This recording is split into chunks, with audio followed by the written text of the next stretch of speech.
Hey, last week, for those of you who live in the Bay Area, may have seen this on the news. A woman who had just gotten off work at the hotels downtown, standing at the Powell Street station, homeless man comes up behind her and pushes her onto the tracks just as the train is coming. And of course, she died.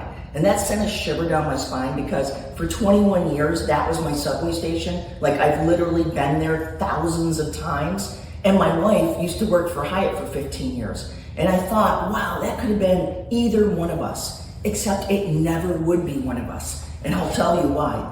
We don't let people that close to us. Put your arm out right now. I want you to think, unless you're getting shot, somebody has to be within this distance of you to commit their crime. So when people are that close to me, I'm on high alert. And I'll literally move or I'll stare them down like, why are you that close to me? So last week I was at Safeway, right? And I make my way through the line. I'm standing in front of the cashier. My groceries are going by. And all of a sudden I realize there's a guy behind me. And so I literally turn and have my back to the cashier as I stare this guy down. Like, what the hell? Why are you standing 14 inches from me?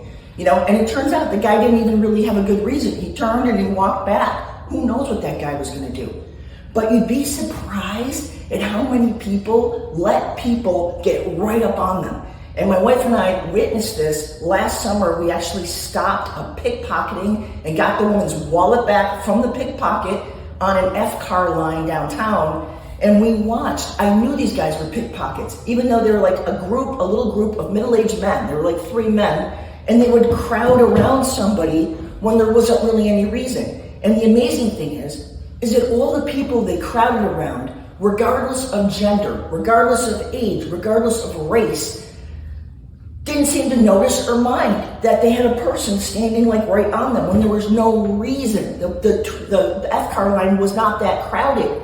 That's what caught my attention. And then my wife actually saw them reach into a woman's purse and grab a wallet, in which case we descended on them and got that woman's wallet back. Now that's an extreme example, but people are checked out, man. They are not paying attention to how close somebody is to them.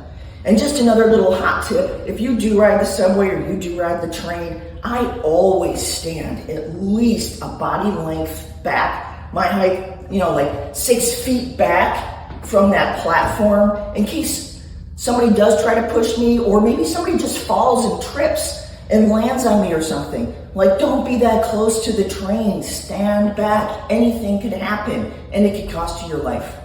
I'll see you soon.